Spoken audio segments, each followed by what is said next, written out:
أني أنا الغفور الرحيم وأن عذابي هو العذاب العليم صدق الله العظيم. وعن أنس رضي الله تعالى عنه قال سمعت رسول الله صلى الله عليه وسلم يقول قال الله يا ابن آدم إنك ما دعوتني ورجوتني غفرت لك على ما كان منك ولا أبالي إلى آخر الحديث. صدق رسوله النبي الكريم ونحن على ذلك من الشاهدين والشاكرين والحمد لله رب العالمين. زما د اسلام قابل قدر مسلمانان ورونو پرونو بل پرون درس کې دویمه دریمه ورځ ده د هغو اعمالو تذکره وه چې په هغې باندې الله تبارک وتعالی ناراضه کېږي، الله ورباندې خفه کېږي. وړه ګناهونه د هغې تذکره هم وشوله، د غټو ګناهونو تذکره هم وشوله. اوس یو انسان ده هغه نه وړه ګناهونه شوي دي، غټ ګناهونه شوي دي، نو دا انسان دا غواړي چې زه دا ګناهونه ما ته معاف شي، نو په کومې طریقې سره معاف کېږي. همدارنګې الله تبارک وتعالی په توبې باندې څومره خوشحالېږي، د هغې تذکره به نن په درس کې کېږي. یو روایت کې راځي نبی علیه السلام فرمایي یو انسان هغه په سفر باندې روان په صحرا کې او هېڅوک هم ورسره نه وي، یو دا وي یو ورسره خر وي او په خره باندې د ده څومره سامان ده، زادراه ده، هغه ورسره وي. دا ډېر مزل وکړي او بالکل ځنګل او صحرا کې سفر روان وي، ناڅاپه د ده کومه سورلۍ ده هغه سورلۍ ورنه ورکه شي. دغه خر او خره باندې کومه توشه ده، د توشه دا هر شی ورنه خر یو طرف ته لاړ شي او د بل طرف ته پاتې شي. نو دا ورپسې ډېر زیات وګرځېږي، دومره وګرځېږي چې بس دې امید ختم شي چې هغه توخه همدارنګې هغه سورلۍ ما ته نه میلوېږي. بیا دا لاړ شي واپس خپل ځای ته، هغه ځای کې ونې لاندې سورې لاندې سر کېږي دی، په دې انتظار باندې چې بس اوس به کله مرګ وي سره شي، مرګ په انتظار باندې هغې ته په انتظار باندې وي. وي دې دوران کې دې سترګې ولګېږي چې کله سترګې کولاو کې نو ګوري هغه کومه خر وي ورسره یا اوښ وي، هغه باندې کومه زادراه ده، هغه د ده سر ته ولاړ وي، حالانکې دې امید هم ختم و. نو په دې وخت کې دې ته دومره زیاته خوشحالۍ هغه ورسېږي چې دا ووایي چې خدایه ته ما بنده یې، زه یې تا رب یم، زه در ناراضه یم ته راناراضه شي. خوله یې غلطه شي ډېرې خوشحالۍ د وجې نه. وی دغه سړی د دغې سورلۍ او توخې په میلاوېدو باندې څومره خوشحالۍ دې ته میلاوېږي، وی دې نه زیاته خوشحالۍ الله تبارک وتعالی ته په دې باندې میلاوېږي چې یو ګناهګار بنده هغه الله طرف ته رجوع وکړي چې خدایه تا نافرمانۍ مې کړې ده، الله ما معاف کړه. دې نه زیات الله تبارک وتعالی په توبې وبسلو باندې او الله ته رجوع کولو باندې د بنده هغه بنده چې هغه ګناهګار بنده وي هغه باندې خوشحالېږي. یو روایت کې رسي نبی علیه السلام فرمایي وی یو طرف ته یو بزرګ وي هغه تسبیح راس کې راخستی وي، الله الله کوي او تسبو اواز هغه خیږي. بل طرف ته یو ګناهګار ده، الله نافرمانۍ کړې ده او الله ته لاسونه نیولي دي، سترګو نه اوښکې بهیږي، سلګۍ ورخستی ده، ژړا کوي، فریاد کوي. نبی علیہ السلام فرمایي وی د دغه ګناهګار انسان کمې سلګۍ دي، وی دا الله ته محبوب دي، د هغه بزرګ انسان نه، د هغه نیک انسان نه چې هغه تصویر اخیستي دي او سبحان الله الله الله کوي، د هغې کوم وزونه دي هغې نه دغه اواز الله ته زیات محبوب ده. نو معلومیږي دا چې الله تبارک وتعالی په توبې باندې ډېر زیات خوشحالېږي. په دې آیتونو کې دغې خبرې طرف ته اشاره ده او قرآن پاک هم الله تبارک وتعالی اعلان کوي نبئ عبادي، وی ما بندګانو ته دا خبر ورکوي انی انا الغفور الرحیم، بشکه زه خاص زه بخنه کوونکی یم او رحیم ذات یم، بخنه هم زه کوم او رحم زه کوم. خو لیکن یوه خبره یاد وساتئ، بعضې خلک داسې دي چې هغه ګناهونه هم کوي او یې چې الله غفور الرحیم ده، دې ځای کې ګناه کوي او بیا یې چې الله غفور الرحیم ده الله به مو معاف کړي. دې مثال داسې ده لکه یو سړی ده هغه پېښور ته روان ده او هغه د ټل په ګاډي کې کښېني او ټل طرف ته روان وي. نو څوک ورنه تپوس وکړي چې ته روان یې، نو دا ورته چې پېښور ته روان یم، هغه ورته دا خو پېښور لیر نه ده، دا خو ټل طرف ته دغه ګاډی سي، نو دا ورته چې الله غفور الرحیم ده الله به مو رسوي. دې مثال داسې ده یو طرف ته ګناهونه کوي او بل طرف ته لګیا چې الله غفور الرحیم ده. نه، دې مقصد دا ده چې ته پېښور ته روان یې، پېښور په ګاډي کې کښېنه او هغه نه بعد بیا ووایې چې الله غفور الرحیم ده، الله به انشاءالله امید ده ما پېښور ته ورسوي. یو طرف ته ته ګناهونه کوي، ګناهونه نه منع کېږي، صدق دل سره توبه هم نه وباسي او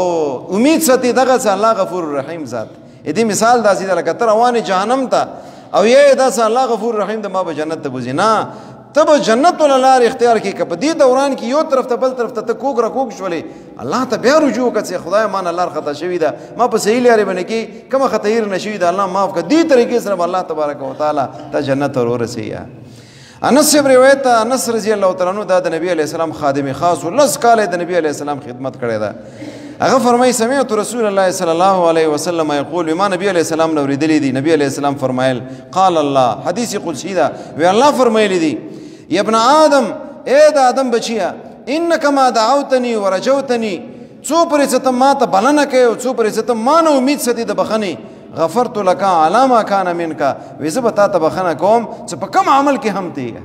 څو پرې چې تا ما سره تعلق ما ته بلنه کوي ما نه دعا غواړي ما نه امید د بخنې ساتي ای بنده څه کوم عمل کې هم دی زه به تا ته بخنه کوم ولا وبالي ما څه پروام نشته بعضې ټیم کې سړي په زړه کې یو خبره راشي یاره دومره لوی جرم ما کړی ده دومره لوی خطا ما کړې ده دومره ګناه ما کړې ده الله به ما څرنګې معاف کوي الله فرمایي ولا وبالي چې تا څومره هم ګناهونه وي خو چې ما طرف ته رجوع ته وکړله بیا د دې پروا نه کوم چې دا وړه ګناه ده او دا غټه ګناه ده خو چې ما طرف ته تا توجه وکړله زه به تا ته ګناه معاف کړم بیا فرمایي ابن آدم ای د آدم زویه لو بلغت ذنوبک عنان السما وکه تا ګناهونه هغه د اسمان بلندۍ ته ورسیږي اے د ځمکه مکمل ډکه شي د ځمکې او اسمان په مابین کې کومه فضا ده دا ډکه شي ثم استغفرتني اے بني آدم بیا ته ما ته بخنه ما نه بخنه وړې ما ته لاس ونیسي الله ما معاف کا الله فرمایي غفرت لك بني آدم زه به تا ته ګناهونه معاف کوم ټول ګناهونه ورته معاف کوم ولا وبالي او ما څه پروام نشته په دې باندې او نه ما په خزانو کې په دې سره کمې رسي درېم اعلان الله کوي یا ابن آدم اے د آدم زویه انک لو اتیتنی بقراب الارض خطایا کته ما تراشي د زمکه د ډکوالي په مقدار ګناهونو سره دومره ګناهونه ته ما تراوړي چې د زمکه مکمل ور نه ډکوي دومره لوی لوی ګناهونه تا کړی وي ثم لقيتني لا تشرك بي شيئا بیا ته ما سره ملاقات وکي په ورځ د قیامت کې په داسې حال کې چې تا شرک نه وي کړی لا اتيتك بقرابها مغفرة بنده زه به تا تراشم په مقدار د ډکوالي د بخنې د زمکې دومره بخنه به ورته وکم لکه څومره تا ګناهونه کړي دي دومره بخنه به تا ته زه وکم ولا وبالي او په دې باندې ما څه پروا نشته دغه ټکې دي روایت کې نشته ولا وبالي او مخکې کوم دوه خبرې دي هغې سره ده دینه دا معلومیږي چې الله تبارک وتعالی صرف بهانه لټوي څه بنده څنګه وي څه ما ته رجوع کړي او ما نه بخنه وغواړي چې دې ته زه بخنه وکړم د دویم روایت ابو سعید خدری رضی الله تعالی عنہ دا روایت کې نبی علیہ السلام نه قال نبی علیہ السلام فرمایلی دي قال ابلیس الله تبارک وتعالى چې ابلیس مکه نه ورټلو اسمان نه ورټلو زمکه ته نو دی وخت کې ابلیس الله ته متوجی شولو الله ته یو خبر وکړه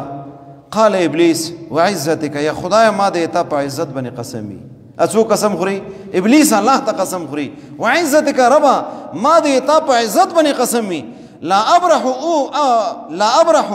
اغوي عبادك ما دامت ارواحهم في اجسامهم ما د تا په عزت باندې قسمی څو پوری چې تا د بندگانو په جسمونو کې ارواح وي زبې تا بندگان گمراه کوم او صحیح لارې نه بیاړم زبې دا ګناهونو طرف تر بالم قسم ورته وخړلو فقال نبی علیہ السلام فرمای وی الله تبارک وتعالى ورته یو قسم په ځای باندې درې قسمونه وخړل ابلیس ته وعزتي ما د خپل عزت باندې قسمی ای ابلیس وجلال ما د خپل جلال باندې قسمی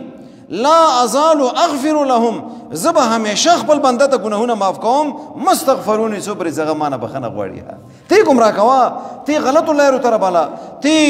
مثال طور سره وړو غټو ګناهونو طرف تر بالا دا انسان به تقاضای بشریت ګناه بوم کی خو صدقه بنده څو پر ما طرف ته رجوع کوي او ما ته بخنه غواړي ما د خپل عزت باندې قسمی ما د خپل جلال باندې قسمی زبدي بنده ته معافي کوم تاسو خپل اندازه ولګوئ چې الله څومره رحیم ذات ته او څومره بخون کې ذات ته عبد الله ابن عباس رضی الله تعالی عنہ فرمایي قال رسول الله صلی الله علیه وسلم نبی علیہ السلام فرمایلی دي من لازم الاستغفار چا چې استغفار لازم وګرځولو همیشه هغه استغفار یې جعل الله له من كل هم فرجا الله تبارک وتعالى به هر غم نه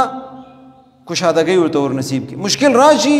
غم راشي پریشانی راشي الله تبارک وتعالى دا پریشانی ورته ختمه کی کشادګي طرف ته خوشحالي طرف ته بوزیا استغفار په واجب نه څوک سه همیشه استغفار یې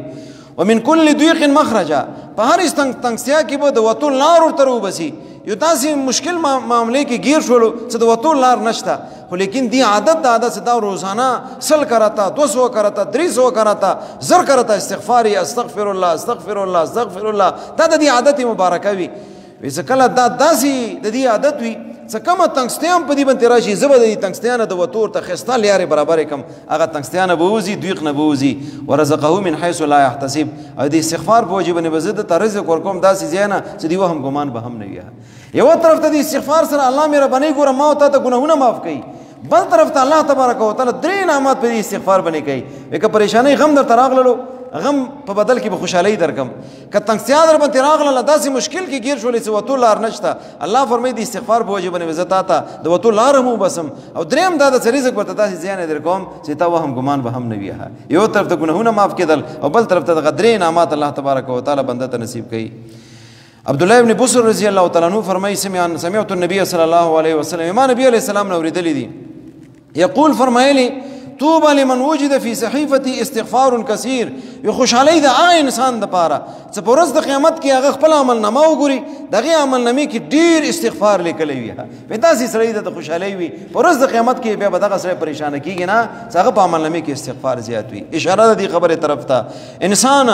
اته ګناهونه هم زیات دي ګناهونو سره سره اته پریشانی غمونه همدارنګه د رزق تنګستیا زیاته ده او د آخرت له مشکلات هم ته پرته دي انسان ته د پاره ټولو پریشانایو یو طریقه دا یو حل دا ګناهونه معاف کیږي خوشحالي هم ته تر نصیب کیږي هغه په دې باندې کیږي چې ته استغفار زیات یې څومره زیات استغفار ته لشي ته یې اته په عمل نامې کې په ورځ قیامت کې استغفار څومره زیات وي ته په خوشحالي غزا کې ملويږي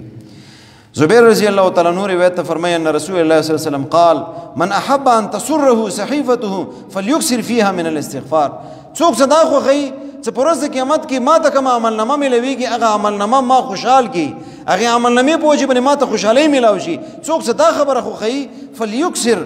فيها من الاستغفار ندی ته پکار دادا چې استغفار کثرت دوږي په خپل عمل نامه کې د زیات استغفار غولي کی خپل عمل نامه کې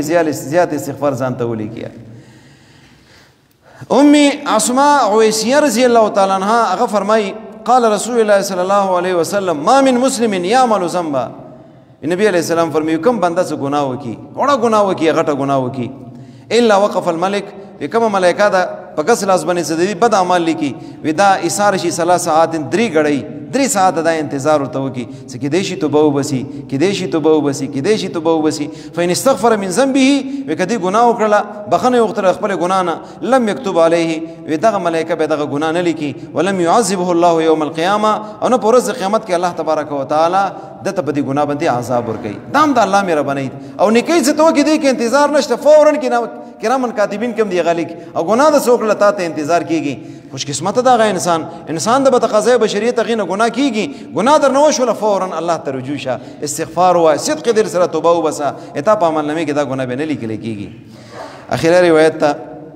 ابو بکر صدیق رضی الله تعالی عنہ حضرت علی رضی الله تعالی عنہ روایت کی علی صاحب مزاج دا او چا به مرتد نبی علیہ السلام حدیث بیانولو نو قسم به ورته ورکول چې ماته ته قسم او کزدا خبره ته نبی علیہ السلام نو ورېدلی دا علی صاحب فرمایي ابو بکر صدیق صاحب داسې شخصیت ته څنګه صدیق ته هغه ته ما قسم نه دا ورکړی هغه نه ما یو خبره ورېدلی دا حدیث مو ورېدلی دا انه قال سمعت رسول الله صلی الله علیه وسلم بما نبی علیہ السلام نو ورېدلی دی ابو بکر صدیق صاحب فرمایي ما من عبد یذنب ذنبا وینشته یو بندا څنګه ګناه وکي او ګناه یعنی بندا څنګه کله ګناه وکي کما ګناه هم دا وکي فيحسن الطهور غین بعد خسته طریقې سره او داس وکي یو ثم يقوم بودريږي فيصلي ركعتين 2 رکعات صلاه استغفار وکي ثم يستغفر الله بالله نه بخنه وغړي چې څنګه هم ګناه دي کړی وي الا غفر له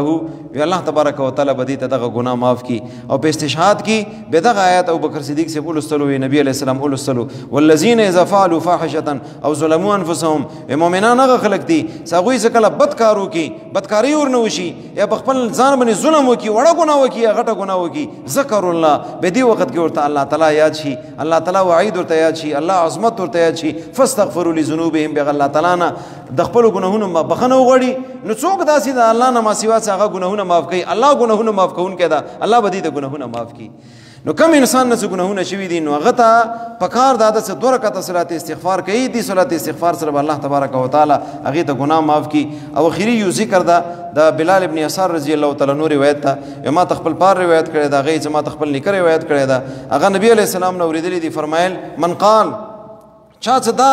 کلمې ویلې استغفر الله الذي لا اله الا هو الحي القيوم واتوب الیه استغفر الله الذي لا اله الا هو الحي القيوم واتوب الیه ودا کم انسان دغه کلمه یو کرته ویلا غفر له الله تبارک و تعالی بدت گناهونه معاف کی وان کان فر من الضعف اگر کدا میدان جنگ کی مسلمانانو طرف نه میدان کارزار کی دا او دی جنگ نه او تختیدل تاسو ته مخ کی مونږ دا غټه ګناه ده کداغه ګنام دی کړی الله تبارک و تعالی بدغه ګناه مرته معاف کی استغفر الله الذي لا اله الا هو الحي القيوم واتوب الیه گزارش هم دا صدا د مغفرت ولا عشره ده چې څومره ما او تانه کېدلی شي څوک هم د نشي له زمانه ګناه نه شي هر انسان نه وړه او غټه ګناه کېدلی شي او ساده شي هر انسان نشوي ده نو 2 رکعاته خستا او 2 رکعاته صلات استغفار او غینه بعد الله تسترګون اوخ کی بیول امید الله نه ان شاء الله الله تبارک و تعالی دومره رحیم او کریم ذات ته چې ما او تاسو څومره ګناهونه دي الله به ټول ګناهونه معاف کی الله د مو تاسو ټول ته په دې باندې عمل کولو توفیق نصیب کی